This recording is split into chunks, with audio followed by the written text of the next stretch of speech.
Today we are going to talk about linearly dependent and independent. We are going to discuss the definition and a technique to check the dependency. If you have a vector space and S being a set or a collection of some vectors in V, then this collection is said to be linearly dependent if at least, maybe more, but at least one of these vectors is expressible as the linear combination of the others. The set containing only vector 0 is by default a linearly dependent set. All right. This convention to help prevent some technical error that may occur in math. Now, some example.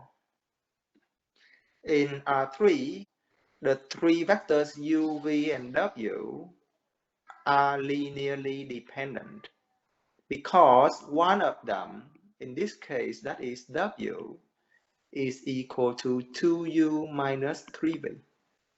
In the space of all 2 by 2 matrices, the collection of the four matrices here is linearly dependent. Right? The question is, why do I know that it's dependent? Well, I can say that because I know in advance that B is the combination of A, C, and D. In this case, it's 0A plus 5C plus D. In the space of all real value function defined on the interval from 0 to 2 pi, the constant function 1, the sine square function, and the cosine square function, they are linearly dependent. Because if you still remember what's going on in trigonometry, then you know that 1 equals sine square plus cosine square. And that gives you the fact that the function f is equals to 1 times the function g plus 1 times the function h, which is a linear combination. And if you can express something by a linear combination of the others in the set, that set is linearly dependent. In any vector space, any collection that contains the zero vector is dependent. But to make it clear, what I mean is that if you consider any collection, say A1, A2 up to AK, but among them there is vector 0. This collection contains the 0 vector. Now, the fact is that if you have the vector 0 in any collection, right, then that vector 0 can be expressed as 0 times A1 plus 0 times A2 plus dot dot plus 0 times AK. This is actually a linear combination, right, of the others. So in this collection, we have one vector that is expressible as the combination of the others. So this is linearly dependent. So 0 is the bad boy. It stands alone. It makes a dependent set. It is inside any collection. It makes the collection dependent. All right. So now if you are given a set S, you check every vector one by one, see if any of them is the combination of the others. And at the end, you end up finding none of them being the combination of the others. Then, at that time, you know that this set X is not dependent. And we say that it is linearly independent.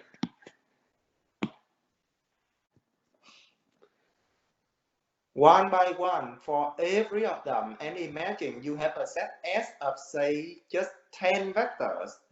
You will have to start with the first vector, check if it can be expressed as the combination of the others, 9 vectors. That's hard, right? You see, with only 4 vectors, it's really hard to see instantly which one is the combination of the others. Not to mention that you have to make sure that even if you cannot find a way to express one as the combination of the others, there is no guarantee that your friends cannot find such combination either. You have to make sure that such combination cannot exist. So that's really hard. And you have to repeat that 10 times. The fact is that people are not going to check linearly independent this way. They are going to use a theorem that I'm going to prove shortly later. Now, by default, this is just convention, that any set containing only one non-zero vector is linearly independent. This is just a convention to make math go smooth without any error. Examples for linearly independent. In R3, the collection of three vectors u, v, and w is linearly independent. This is easy to see because if you start with u and say you want to express u as a linear combination of v and w, then that means you are asking whether you can find x1 and x2 that will make 1, 0, 0 equals x1 times 0, 1, 0 plus x2 times 0, 0, 1. It is the same as you are solving the equation that asks you to find x1 and x2 satisfy the following equality when you combine the two vectors on the right hand side. The fact is that this is impossible because in order for this to happen, 1 has to be 0. This means that u is not in any way a linear combination of v and w. You have checked that for u, but you are unsure if v is a linear combination of u and w or not. And you are unsure if w is a combination of u and v or not. However, you can see right away that in this case, if you repeat the process for v, you will end up having the same impossibility, right? But that will happen on the second row. And if you repeat the process for w, you will end up having the same impossibility. But that impossibility 1 equals 0 will happen at the last row. All right. So none of these can be expressed as the combination of the orders. And so it is linearly independent. All right, so next example. Now, in the space of all real value function, if you consider three functions, f being the constant function, g being the sine function without square, h being the cosine function without squared, then the three are linearly independent. In the space of 2 by 2 matrices, the four given matrices here is linearly independent. Now, if you want to do what we have done in the previous example here, well, okay, you will start with A, and you will try to make sure that it's impossible to express A as the combination of B, C, and D, which is hard. You will have to repeat the process 4 times for B, for C, and for D. I am not going to do that, and I am sure none of you want to do that. So we are going to do otherwise. Okay. That leads us to the necessity of using the following theorem that we call the test for dependence and independence. So if you are given a vector space, and S being a collection of several vectors in V, then you set up something called the dependency equation. So this is called the dependency equation that I'm going to mark as star for convenience purpose. Right. Now, two cases will happen. If this equation gives you only one solution, x1, x2, xk, only one k-tuple to be the solution, only one solution, then the S is independent. If you can find more than one solution, then the S is dependent. Well, you may ask, what about the case of no solution? What happens if we have no solution? The fact is that for such dependency equations, there's always at least one solution that we call the trivial solution. That is when you substitute x1, x2, xk, all of them to be 0. At least one, right? So first of all, we note that. All right, so having only one solution means that the only solution you can find at the end is this guy. If you can find something other than this guy, you fall into the second case. And that's when you have dependent, right? Before we use this nice theorem, I'm going to prove it. All right, so I'm going to call this one A, and this is statement B. And I'm going to prove B first because it's easier to understand, right? All right, so we have to start with star has more than one solution. What does that mean? Well, star has more than one solution. That means it has another solution other than the trivial solution. It means that there are, say, number R1, R2, Rk with at least one of them, say Ri being not zero, such that R1A1 plus R2A2 plus dot dot dot. I'm going to leave 3 blanks here, right? That's intentional. Plus dot dot dot plus Rk Ak equals to the zero vector in V. Well, I leave the blanks because on the way you go from R1 to Rk, you will have to go past Ri at a certain time. Before you go to Ri, you will have to go past Ri minus 1, Ai minus 1. And when you continue from Ri, you will go through Ri plus 1, Ai plus 1. Whatever, I am going to keep this one on the left hand side and throw the others to the right hand side. And then because Ri is not zero, you can divide both sides of the equation by a non-zero factor. Or in other words, you multiply both equations by 1 over Ri, and then multiply this by 1 over Ri. You can do that because Ri is not zero. That is going to give you Ai written as a linear combination of the other A's.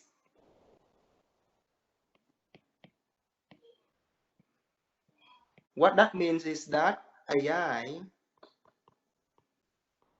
is a linear combination. And I say the others because you see the absence of Ai on the right hand side.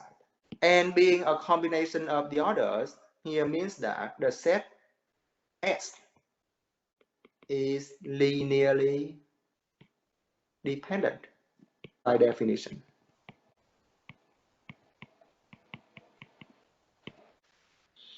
So next I'm going to prove A. All right.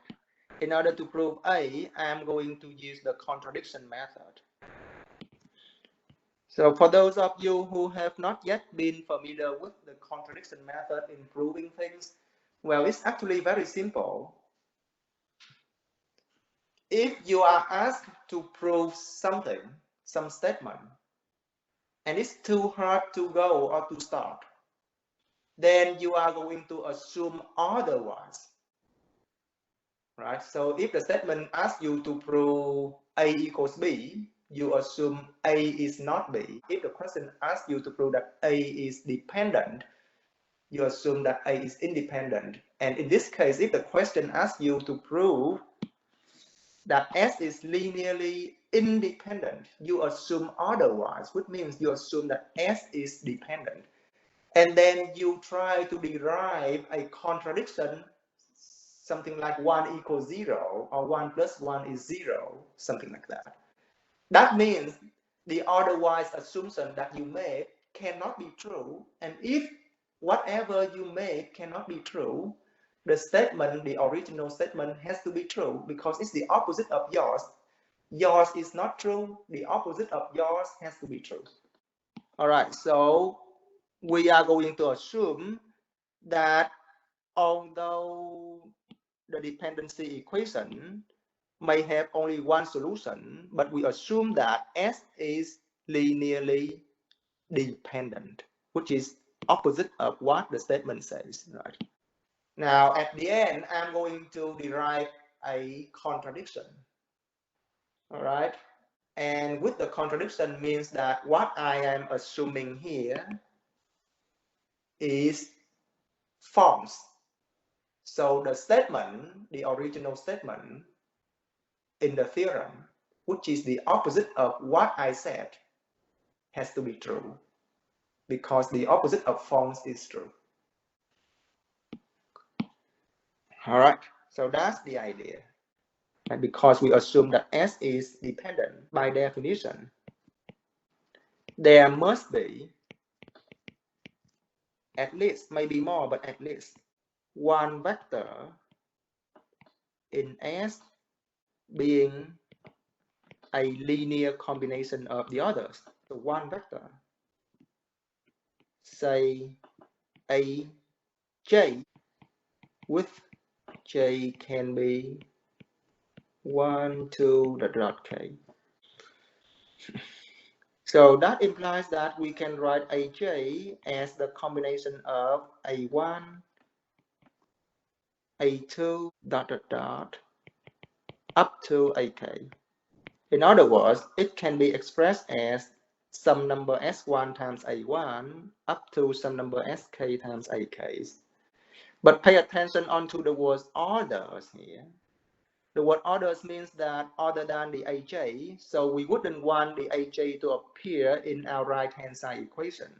And that's why I left the two blanks here. One is for aj minus 1, and the other is for aj plus 1. And so there will be some scalar sj minus 1 associated to aj minus 1, and some scalar sj plus 1 associated to aj plus 1. And you can see the absence of aj here, right? That's what it means by orders. Well, if I can do this, then I can rewrite this equation as s1a1 plus plus sj minus 1 aj minus 1 plus negative 1 aj plus sj plus 1 aj plus 1 plus plus sk ak equals to the zero vector in B. Right? We just throw aj to the right hand side in the above equation, throw aj to the right hand side. Into the middle, rearrange and rewrite terms, you get 0. But what it means by this is that, so you look at the scalars here. This means that S1, S2, Sj minus 1, negative 1, Sj plus 1,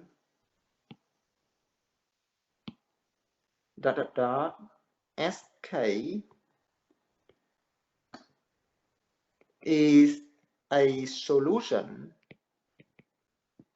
for star, the dependency equation.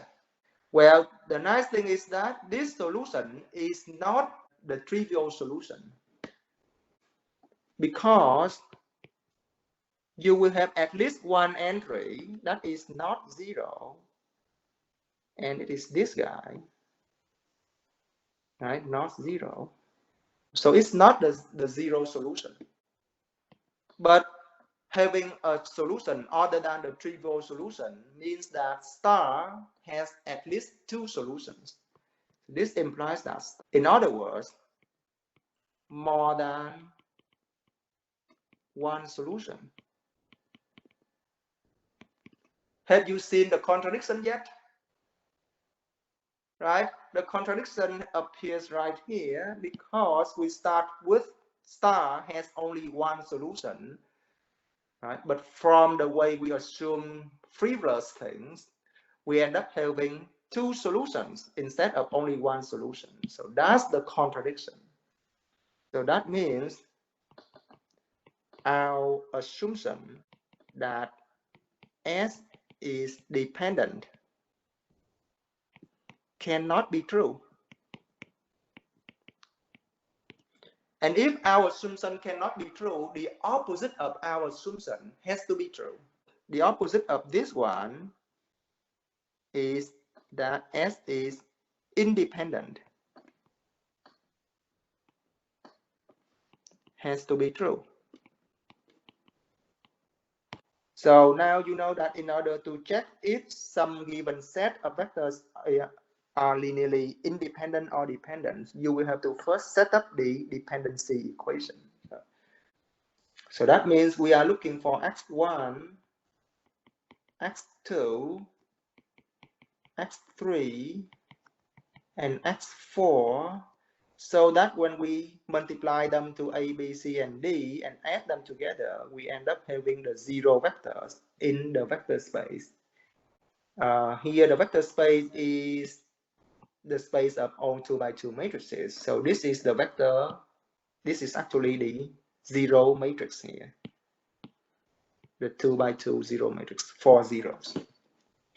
Right. That means that you multiply x1 with 1, 3, 0, 2, x2 with 1, 0, 0, negative 1, x3 with 1, negative 2, 0, 1, and x4 with 2, negative 2, 1, 0. You will have to end up getting 0. So that means you will have to solve for the following system of equation.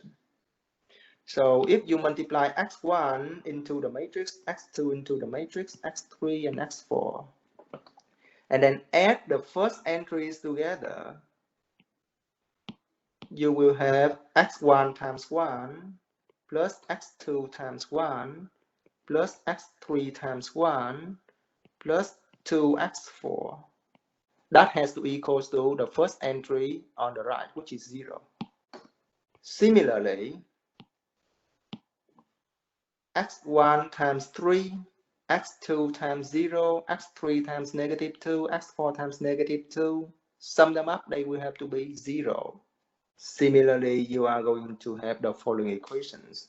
Then you know that you will need to set up the augmented matrix.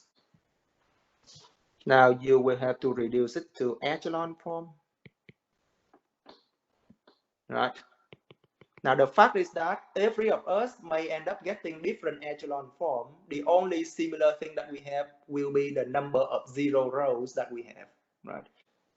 However, if you perform further and you try to get the row reduced echelon form, then we all must have only one row reduced echelon form, right? That's the nice thing. Right? If you do that correctly, you will end up having the following matrix. Well, this immediately implies that x4 is 0. This equation immediately implies that x3, right, the third column is for x3,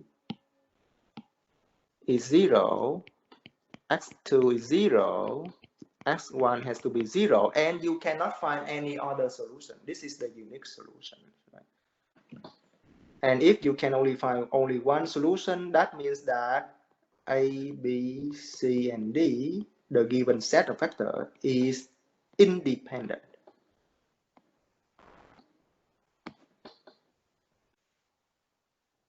All right, so you have seen an example of an independent set of vectors. So let's consider an example of a dependent set of vectors.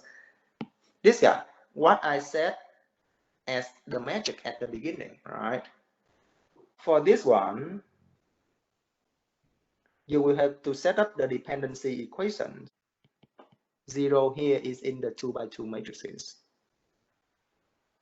All right, so you do the same process as we did at the beginning of the previous example. You will end up having a system of equations whose right-hand sides are all zeros. Of course, that is because you have the 0 on the right here. Right?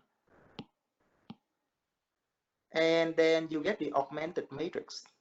If you do this correctly, the augmented matrix should be the following one. Then you can do the echelon form. It's fine, up to you. And you should stop when you have the first echelon form because that saves you time. But for the purpose of simplicity, then I'm going to try and get to the row reduced echelon form so that everyone will be on the same page. But at home, I suggest you should stop here, right here at echelon form to save you time. And then if you do everything correctly, you are going to have this equation. Means that x3 equals to 5x4. And you can let x4 be randomly chosen. Then this equation means that x2 is the negative of x4.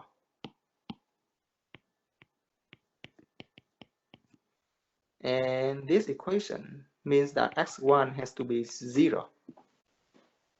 So that means your solution set will look like the column matrix of 4 entries. First entry x1 is 0, second entry is negative of x4, third entry is 5 of x4, and last entry is x4, where x4 can be any real number. Right?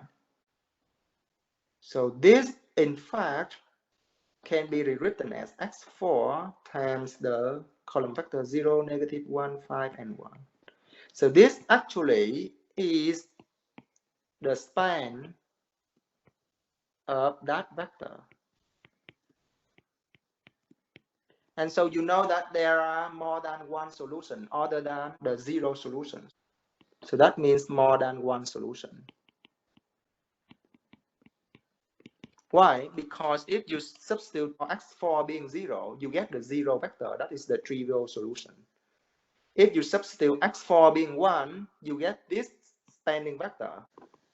By the test of dependence or independence, we conclude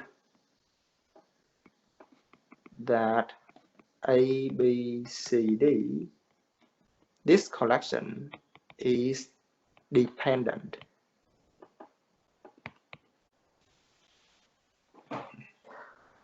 Now, before you leave, there is one thing important that I would like to mention here.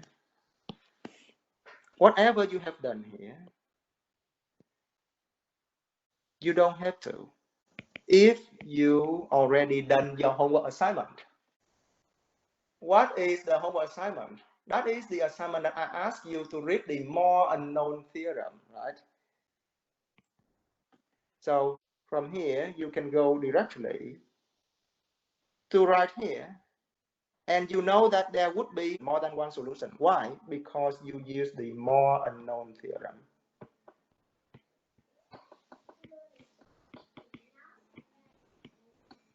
If you have more unknowns than meaningful equations after you row reduce to echelon form, so here you have 4 unknowns. But you only have 3 meaningful equations. The last equation is meaningless. It doesn't help you anything. Then there will be either no solution or more than one solution. But because you know that this equation always have 0, 0, 0 as the trivial solution, so it will fall into category number 2, has more than one solution. And so that's what I want to emphasize here. We claim that the following vectors from the vector space of all real value functions. 1, sine of x, cosine of x, that we call f, g, h, is linearly independent. Now, in order to prove that f, g, and h are linearly independent, we'll have to first set up the dependency equation. And note that this 0 is the zero function. So on the left, you have a combination of three functions f, g, and h. So this combination will give you another function, right? And so this function on the left is going to have to equal to the zero function. That means it will have to equal to 0 at every single x value in the domain, right? So this implies that a times f of x plus b times g of x plus c times h of x will have to be equal to 0 of x, which is 0 for all x values in the domain. And the domain here is the real number line. So for all x in R. Now let's go ahead and replace f, g, and h by the specific given functions here. Now the trick is that we have this is true for all x. That means it has to be true for any specific x value that you choose. So let's say we are going to pick x to be 0. At that time, we are going to get a plus 0b because sine of 0 is going to be 0, right? And then plus c times cosine of 0, but cosine of 0 is 1, so a plus c equals to 0. Pick x to be, say, pi. At that time, you will have a times 1, which is still a. B times sine of pi is 0.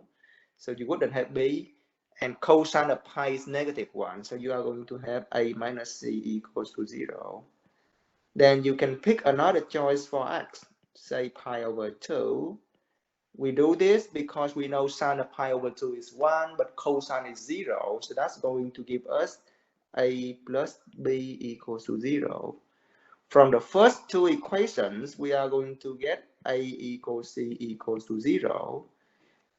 And then from the last equation and this newly developed equation, we are going to get a equals b equals c equals to 0. So we set up the dependency equation, trying to solve for a, b, and c. And we know by the theorem that if we only can find a trivial solution for a, b, and c, which are all 0, then that means we have independent. So now we can only find a, b, c being 0. That means independent. So this implies independent for the set of three vectors f, g, and h, or three functions f, g, and h.